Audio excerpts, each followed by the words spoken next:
नमस्कार विद्यार्थी मित्रांनो, कृष्ण ऑनलाईन क्लासेस मध्ये तुमच्या सर्वांचं स्वागत आहे. ओके, मागच्या लेक्चरला आपण थर्ड चॅप्टर स्टार्ट केलं होतं. तर त्यामध्ये asexual reproduction in unicellular organisms बद्दल आपण माहिती मिळवली. त्याच्यामध्ये बायनरी फ्युजन, ट्रान्सफर्स वगैरे आपण बघितलं. Transverse binary fusion and longitudinal binary fusion हे त्याचे 3 टाइप्स बघितले होते आपण. Okay, simple binary fusion, transverse binary fusion and longitudinal binary fusion हे 3 टाइप्स बघितल्यानंतर नेक्स्ट टाइप बघायचा आपल्याला मल्टिपल फ्युजन. ओके, म्हणजे आपण सिंपल बायनरी फ्युजन बघितलं बरं की नाही. अमिबाचं काय बघितलं? Binary fusion.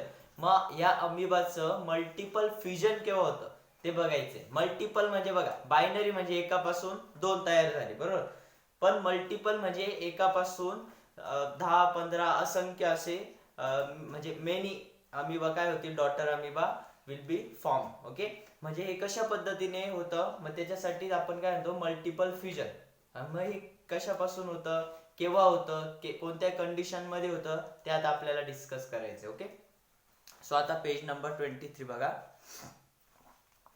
Asexual reproduction by multiple fusion is performed by amoeba and other similar protists. Okay, म्हणजे जे काही प्रोटिस्ट आपल्याला ते पूर्ण फायलम वगैरे ते सर्व बघायचे तुम्हाला, प्रोटिस्टा वगैरे. ओके, मग जे काही अमिबा असेल, तुम्हाला फक्त एक्झाम्पल लक्षात ठेवण्यासाठी फक्त अमिबाचं एक्झाम्पल लक्षात ठेवा. म्हणजे अमिबामध्ये मल्टिपल फ्युजन पण होतं, पण केव्हा होतं ते बघायचं. आता amoeba stop the formation of pseudopodia and thereby movements whenever there is a lack of food or any other type of adverse condition. Okay, म्हणजे काय होतं माहितीये का, जेव्हा अमिबाला जेव्हा अन्न नसतं बरं की नाही, म्हणजे एखाद्या वेळेस आता कसं आहे, आपण जिथे पावसाळ्याचं पाणी असतं तिथे डबक्यामध्ये साचलेला आपल्याला अमिबा दिसेल. म्हणजे डबके जिथे जिथे साचलेला असेल त्या ठिकाणी आपल्याला अमिबा दिसतो बरं की नाही. डोळ्याने दिसत नाही, आपण तो कंपाऊंड मायक्रोस्कोपने बघू शकतो.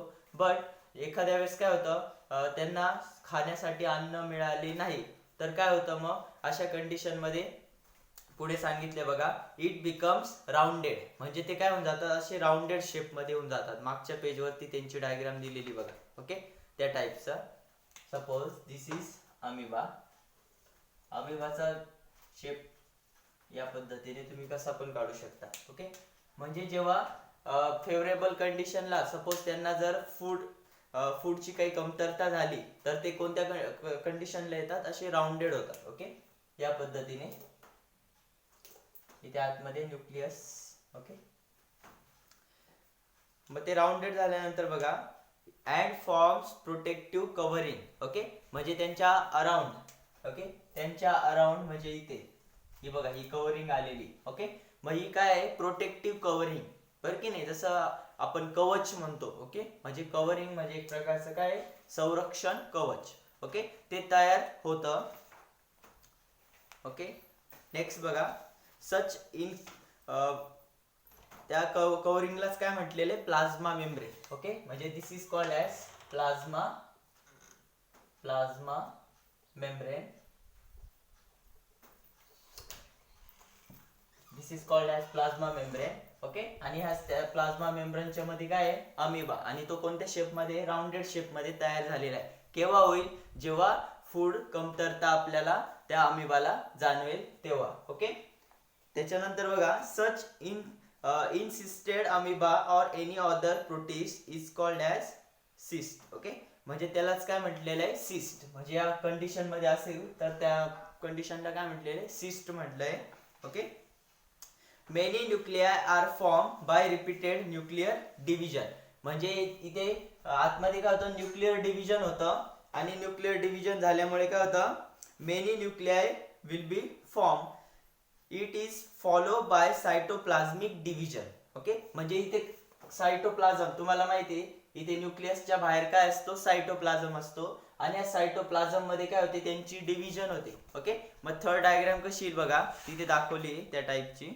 ओके, म्हणजे याच्या आतमध्ये काय होईल, हे तुमचं अमिबाचा cell membrane. Okay, plasma membrane. आणि या प्लाझ्मा मेम्ब्रेन मध्ये या टाइपचे काय झालेले, डिव्हिजन झालेली, सायटोप्लाझ्मिक डिव्हिजन याला म्हणतो आपण. ओके, त्याच्यामध्ये आतमध्ये असलेलं काय, सायटोप्लाझम, आणि त्याची काय झालेली डिव्हिजन. म्हणजे या एक प्रकारचे इथे काय झाले, डॉटर अमिबाशे तयार झालेले. Okay,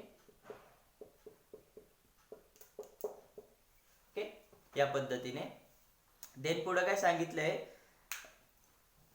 they remain insisted till there are adverse condition. Okay, cyst breaks open on arrival of favorable condition and many amebuli are released. Okay, म्हणजे याला काय म्हटलेलं आहे, हे छोटे छोटे दिसत आहे, याला काय म्हटलंय, amebuli. Okay, AMOEUBULAE. Okay, amebuli म्हणजे छोटे छोटे जे काही डॉटर अमिबा दिसतात याला काय म्हटलेलं आहे, अमेबुली. ओके, आणि हे काय आहे, कव्हरिंग, याच्या आतमध्ये काय आहे, सिस्ट आहे. Okay, cyst. आणि इथे काय होते, न्यूक्लिअर डिव्हिजन होते, तिथे दाखवले बघा, division of nucleus and cytoplasm. म्हणजे सायटोप्लाझम आणि न्यूक्लियसची काय झाली, डिव्हिजन झाली, आणि त्याच्यापासून असे छोटे छोटे काय झाले, अमेबुली तयार झाले. मग हे काय होतं माहितीये का, फेवरेबल कंडिशनला, म्हणजे जेव्हा तिथे आता समजा बघा पाऊस पडला आणि पाऊस पडल्यानंतर त्या डबक्यामध्ये काय होतं, पाणी साचतं लगेच. ओके, पाणी साचल्यामुळे लगेच त्यांना काय होतं, तिथे अन्नाचा पुरवठा तयार होऊन जातो ना, बरं की नाही, त्यांना लगेच तिथे फेवरेबल कंडिशन तयार होते त्यांच्यासाठी. आणि फेवरेबल कंडिशन तयार झाल्यामुळे हे काय होतं, हे जे काही प्लाझ्मा मेम्ब्रेन आहे, हे प्लाझ्मा मेम्ब्रेन हळूहळू काय होतं, बस्ट होतं, म्हणजे फुटून जातं. आणि फुटल्यानंतर हे जे काही अमिबा असेल, हे अमिबा, डॉटर अमिबा, हे डॉटर अमिबा काय होतात, लगेच बाहेर येतात. म्हणजे आपल्याला लगेच तिथे काय दिसतात, छोटे छोटे हे डॉटर अमिबा बाहेर आलेले दिसतात. ओके, म्हणजे केव्हा होईल, फेवरेबल कंडिशन मध्ये. ओके, फेवरेबल कंडिशन मध्ये. ओके, आलं लक्षात. मल्टिपल फ्युजन केव्हा होतं, जेव्हा अमिबा मध्ये अन्नाची कमतरता भासते, तेव्हा काय होतं, एक प्रकारचं ते राऊंडेड शेप मध्ये तयार होऊन जातात, राऊंडेड शेप मध्ये. आणि त्यांना बाहेरून काय होतं, प्लाझ्मा मेम्ब्रेन म्हणजे कव्हरिंग आपण म्हणतो, त्या कव्हरिंग तयार होते. आणि कव्हरिंग झाल्यानंतर the division of cytoplasm and nucleus, then many amoebulae will be form. Then in favorable condition the plasma membrane will be burst and so many amebuli will be formed. Okay, हे आपण सांगू शकतो. Okay, समजलं असेल. So right, draw करून घ्यायची diagram.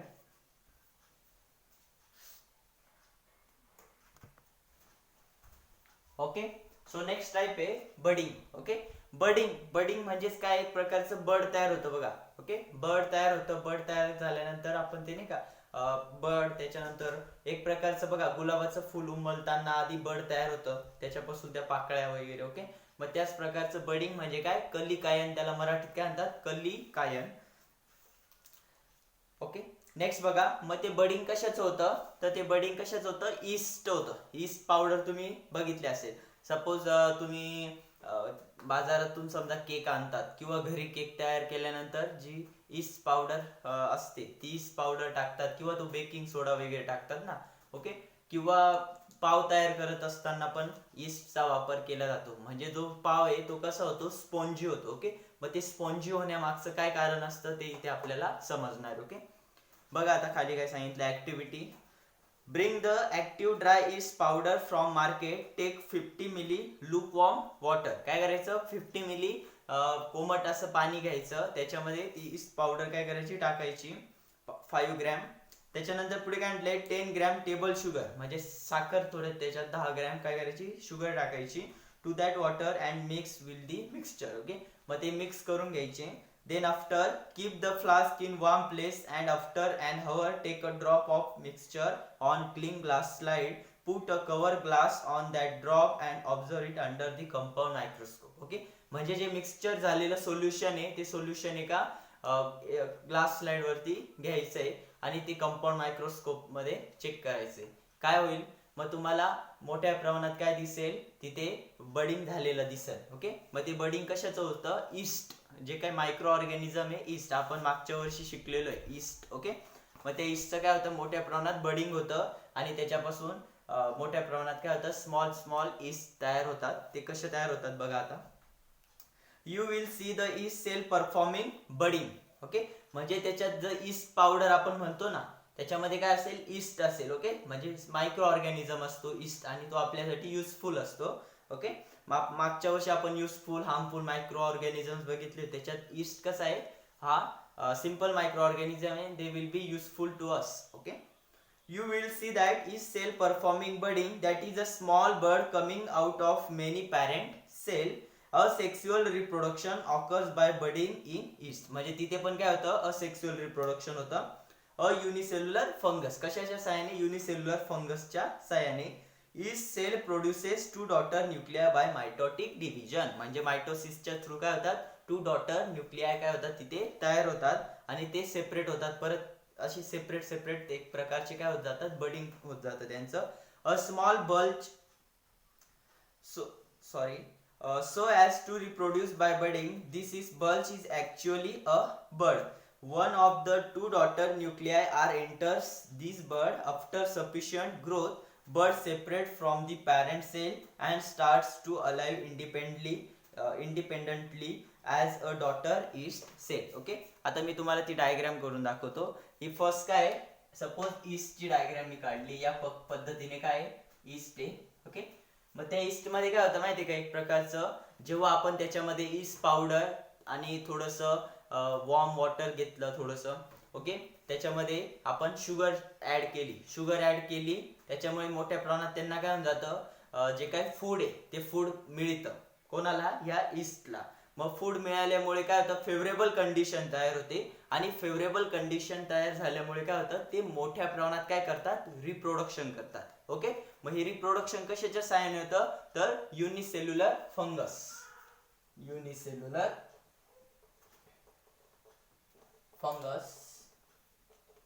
याच्या साहाय्याने ते काय होतात, मोठ्या प्रमाणात रिप्रोडक्शन करतात. आता हा काय पॅरेंट ईस्ट आहे.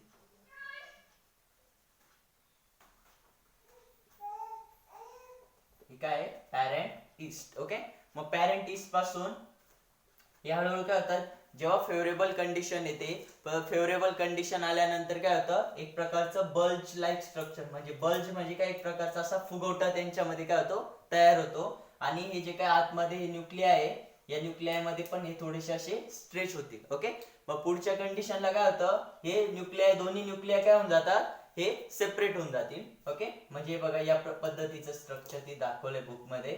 हे बघा, हे दोन्ही न्यूक्लिया काय होऊन जाईल, सेपरेट होऊन जाईल.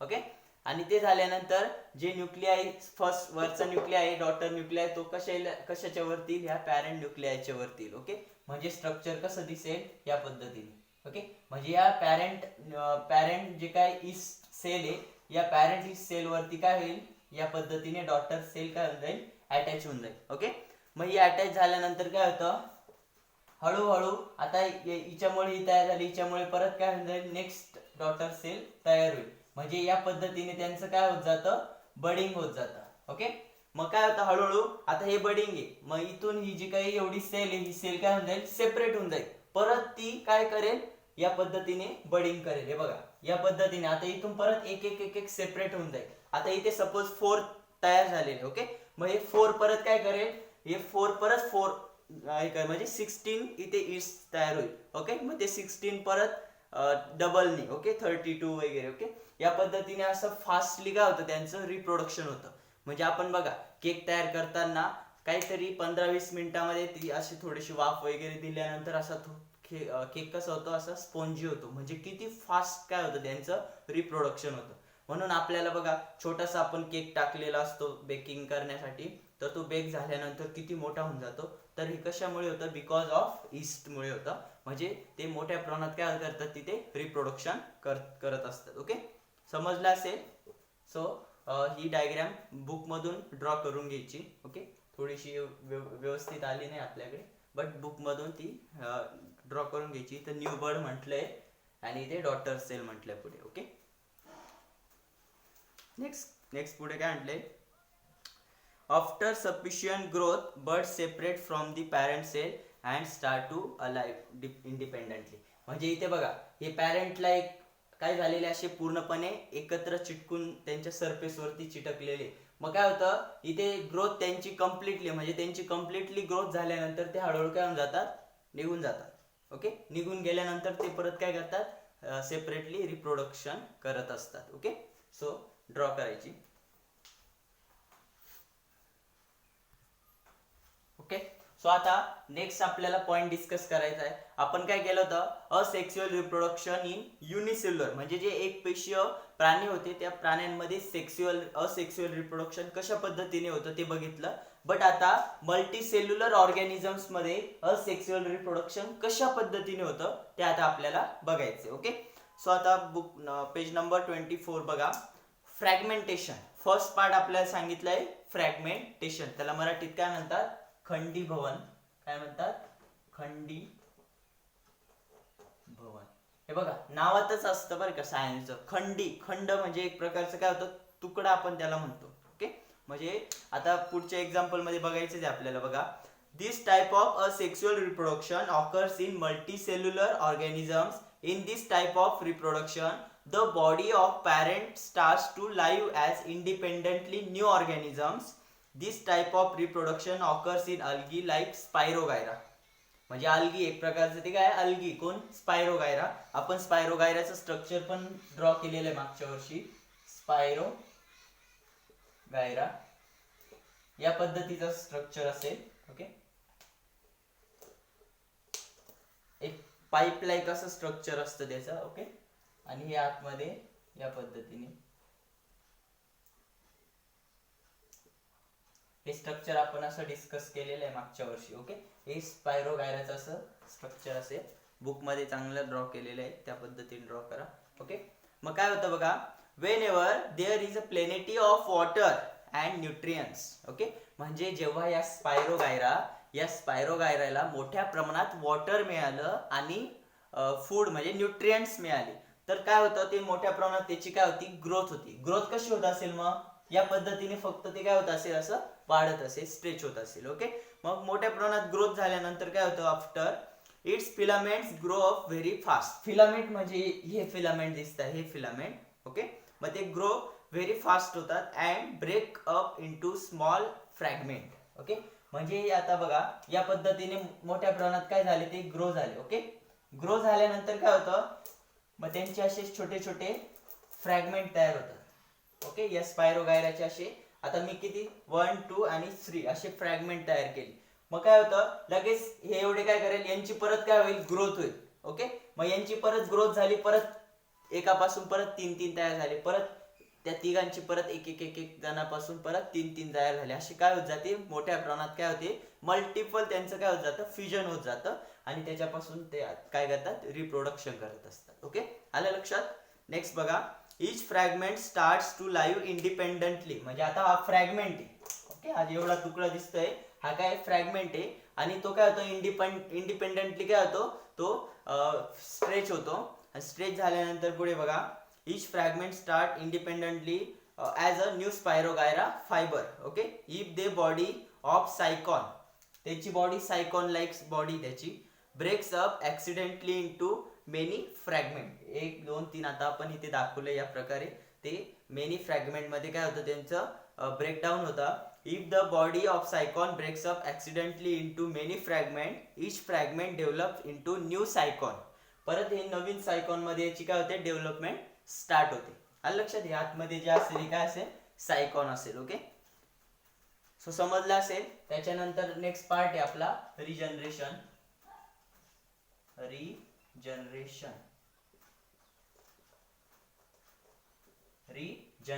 ओके, पुनर्जीवन आपण म्हणतो, पुनर्जनन. ओके, मराठीत काही सांगण्याची गरज नाही. ओके, खंडीभवन बघितलं. आता रिजनरेशन म्हणजे फ्रॅगमेंटेशन आफ्टर रिजनरेशन. मग फ्रॅगमेंटेशन लक्षात फक्त ठेवायचंय, फ्रॅगमेंट म्हणजे काय, एक प्रकारचं स्पायरोगायराचं तिथे एक्झाम्पल घ्यायचं. त्याच्यानंतर रिजनरेशनचं एक्झाम्पल काय घ्यायचं, प्लॅनेरियाचा जो काही ऑर्गॅनिझम्स आहे, फॉर एक्झाम्पल प्लॅनेरिया. ओके, त्या ऑर्गॅनिझमचं एक्झाम्पल घ्यायचं, प्लॅनेरिया.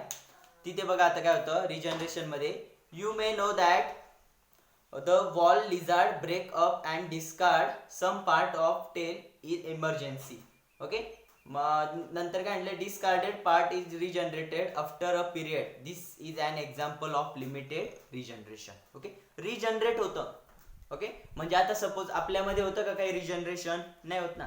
फक्त जे काही टीथ असेल ते टीथ बघा, एक दात तुटल्यानंतर परत तिथे नवीन दात तयार होतो, असं कंटिन्युअसली म्हातारपणीपर्यंत होत जातं का? नाही, काहीतरी ठराविक काळापर्यंत. ओके. बट आता हेअर असेल, हेअरचं पण आपल्या हेअरचं रिजनरेशन होतं. असे आपल्या बॉडीमध्ये काही पार्ट आहे त्यांचं काय होतं, रिजनरेशन होतं. बट आपण जी काही लिझार्ड बघतो, वॉल लिझार्ड, ओके, पाल असते आपल्या घरामध्ये, तिची बघा जी काही टेल असते, ती टेल आपण जर तिच्यावर हमला केला तर ती टेल काय करते, रिमूव्ह करून देते. मग ती विदाऊट टेलची होऊन जाते का कायमस्वरूपी? नाही. तर तिथे नवीन परत नवीन काय ते टेल येते तिथे. ओके. मग हे काय होतं, या प्रोसेसलाच काय म्हटलेले, रिजनरेशन. ओके. मग हे रिजनरेशन कोणत्या मायक्रो ऑर्गॅनिझम्स मध्ये मोठ्या प्रमाणात होतं, तर ते कोणत्या याच्यात होत असेल, प्लॅनेरियामध्ये. पुढे बघा, दिस is an example of limited regeneration. However, under certain situation, an animal planaria breaks up its body into two parts. Okay. आता तिथे प्लॅनेरियाचं स्ट्रक्चर दाखवलंय बघा.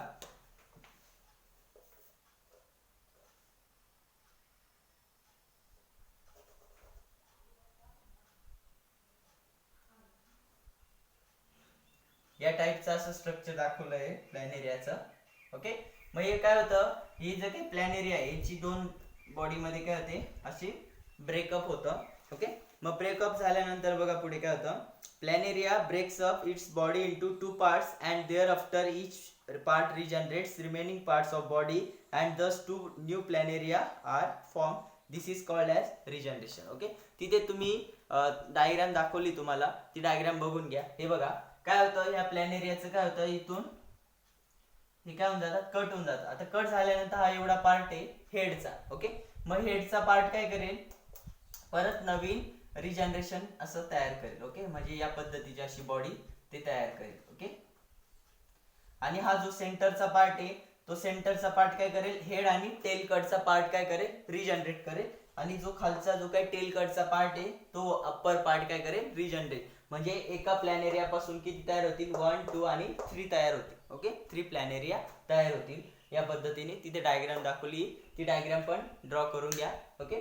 आपण फ्रॅगमेंटेशन बघितलं, रिजनरेशन बघितलं. तर फ्रॅगमेंटेशन कशात होत असेल, स्पायरोगायरा, आणि रिजनरेशन कोणाचं होत असेल, प्लॅनेरियाचं. ओके. या पद्धतीने त्यांचं काय होतं, असेक्सुअल रिप्रोडक्शन होत असतं. ओके. पुढच्या लेक्चरला आता आपण डिस्कस करू. ओके. धन्यवाद.